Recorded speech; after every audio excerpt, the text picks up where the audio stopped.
एक समय की बात है, मधुबन जंगल में सभी जानवर एक साथ मिलजुल कर रहा करते थे। उसी जंगल के उत्तर की ओर एक दुष्ट शेर रहता था। वह बहुत चालाक और बदमाश था।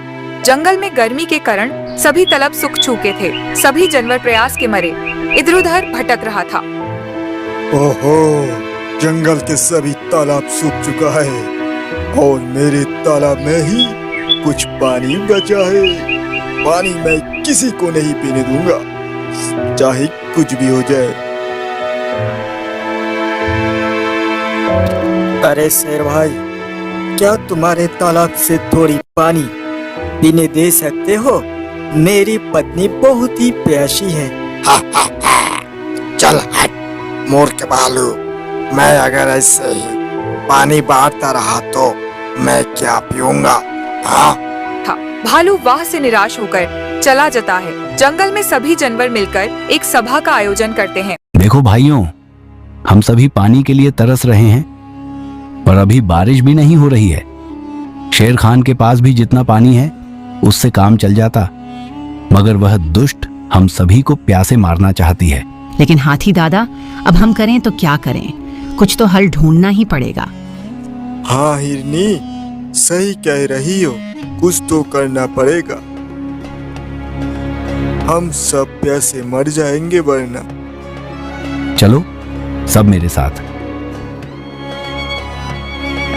सभी जानवर मिलकर उस शेर के पास जाने लगते हैं और जाकर कहने लगते हैं, यह शेर खान, हम सभी जानवरों को तुम इस तालाब में से पानी पीने दो। हम सभी प्यासे हैं। नहीं, मैं तुम सभी को यहाँ से पानी पीने का अनुमति नहीं दे सकता। तभी हिनी के एक छोटे से बच्चे उस तालाब से थोड़ा पानी पी लेता है। तेरी इतनी हिम्मत रुक, अभी बताता हूँ तुझे। इतना कहकर शेर खान उस हिरण की बच्चे को मार देता है और यहाँ सब देखकर सभी जानवर वहाँ से भाग जाते हैं। दुष्ट शेर ने हमारे बच्चे को मार दिया है। तुम सभी एक साथ होकर भी उस शेर का कुछ बिगाड़ नहीं पाए। लानत है, ऐसी जिंदगी पर हम अब इस जंगल में नहीं रहेंगे। ऐसा कहकर हिरनी और हिरण उस जंगल को छोड़कर वहाँ से दूसरे जंगल में चले जाते हैं। अरे हाथी दादा, अब तो इस जंगल छोड़कर सभी जानवर जाने लगे हैं। कुछ तो उपाय करिए, वरना हम सभी प्यासे मर जाएंगे। हाँ भालू भाई, अब मैं भी देख पा रहा हूँ कि हमें भी दूसरे जंगल में चले जाना चाहिए, वरना हम यहाँ रहकर पैसे मर जाएंगे। कुछ दिन बाद उस जंगल के सभी जानवर दूसरे जंगल चले जाते हैं और सूखा पड़ने के कारण उस जंगल में आग लग जाती है। अरे मैं तो यहाँ फंस गया, अब मैं यहाँ से कैसे निकालूं? हे भगवान, मैं बहुत पाप किया, मुझे माफ कर दो। शेर खान उसी जंगल में जलकर मर जाता है और सभी जानवर दूसरे जंगल में खुशी खुशी अपना जीवन बिताने लगता है। दोस्तों, इस कहानी से हमें यह सिखाने को मिलता है कि कभी भी हमें किसी से अनहकर नहीं करना चाहिए। बहुत समय पहले की बात है। एक गांव में रामू नाम का एक व्यक्ति रहता था। रामू इंतहा सस्त और कामचोर था। वह महीने में बमुश्किल 1 या 2 दिन काम करता और बाकी पूरे महीने घर में बैठा आराम करता था। गांव के दूसरे लोग मेहनती और खुशहाल थे, लेकिन रामू हमेशा बदहाल रहता। एक दिन वह सोचने लगा, आखिर ये जिंदगी कब तक यूं ही चलेगी? गांव के सब लोग कितना खुश हैं, सिर्फ मैं ही ऐसा क्यों हूँ जो मुश्किल जिंदगी गुजार रहा हूँ? अगर मैं शादी कर लूँ तो शायद मेरी जिंदगी बदल जाए और मैं भी अपनी बीवी के साथ खुशी खुशी रह सकता हूँ। यह सोचकर रामू अपने चचा शुक्ला के पास गया और जाकर कहने लगा, चाचा, मैं अकेला रह रहकर थक गया हूँ। मैं चाहता हूँ कि मेरी शादी हो जाए। अगर आप मेरी शादी करवा दें तो बहुत अच्छा होगा। रामू, शादी करना आसान है, लेकिन घर चलाने के लिए मेहनत करनी पड़ती है। तुम तो दिन भर घर में आराम करते हो, काम से जी चराते हो, ऐसे में तुम घर कैसे बसाओगे? चाचा, मैं वादा करता हूँ कि शादी के बाद दिल लगाकर काम करूंगा और मेहनत से पैसे कमाऊंगा। ये मैं वचन देता हूँ। ठीक है रामू, मैं जल्द ही तुम्हारी शादी किसी अच्छी लड़की से करवा दूंगा। जाओ। कुछ दिनों बाद चचा ने रामू की शादी रीना नाम की एक समझदार और मेहनती लड़की से करवा दी। बात जब रीना अपने ससुराल पहुंची और घर की हालत देखी तो हैरान रह गई। घर बेहद गंदा और बिखरा हुआ था। उसने दिल में सोचा, ये भगवान, यह घर है या कोई कूड़ादान? रीना, यह अब तुम्हारा घर है। तुम्हारे आने से यह भी खुशहाल हो जाएगा। तुम आराम करो, मैं जरा बाहर जा रहा हूँ। रीना ने कोई शिकायत किए बगैर पूरे घर की सफाई की और मजेदार खाना बनाया।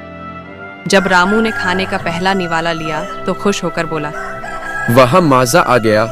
इतने सालों बाद इतना मजेदार खाना खाने को मिला है। अब तो रोज रोज ऐसे ही मजेदार खाना खाने को मिलेगा। वाह रीना, तुम्हारे हाथ में तो जादू है।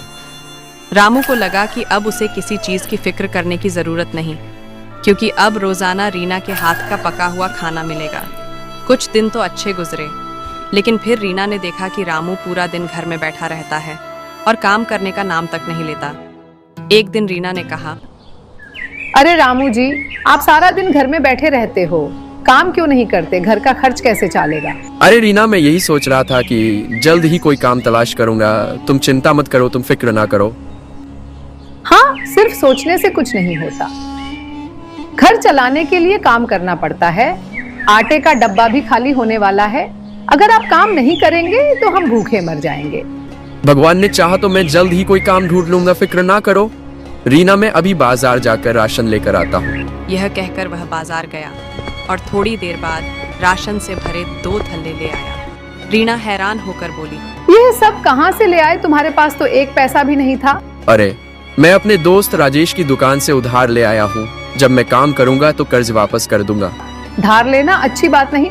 तुम कुछ कमाते तो कर्ज वापस करने की फिक्र ना होती। अगर वक्त पर कर्ज ना लौट आया तो लोग बदनाम करेंगे। रीना, कल की कल देखी जाएगी। मैं बेवकूफ नहीं हूँ, सब संभाल लूंगा। तुम जल्दी से खाना पाको, मुझे जोरों की भूख लगी है। अब जब भी राशन खत्म होता, रामू किसी न किसी से कर्ज लेकर घर का सामान लाता। आहिस्ता आहिस्ता उस पर इतना कर्ज चढ़ गया कि गांव के लोग रोज उसके दरवाजे पर आकर अपने पैसे मांगने लगे। अरे, तुमने तो जीना हराम कर दिया है। रोज रोज घर पर लोग पैसे मांगने आते हैं। किस मानूस घारी में मुझे तुमसे विवाह हुआ।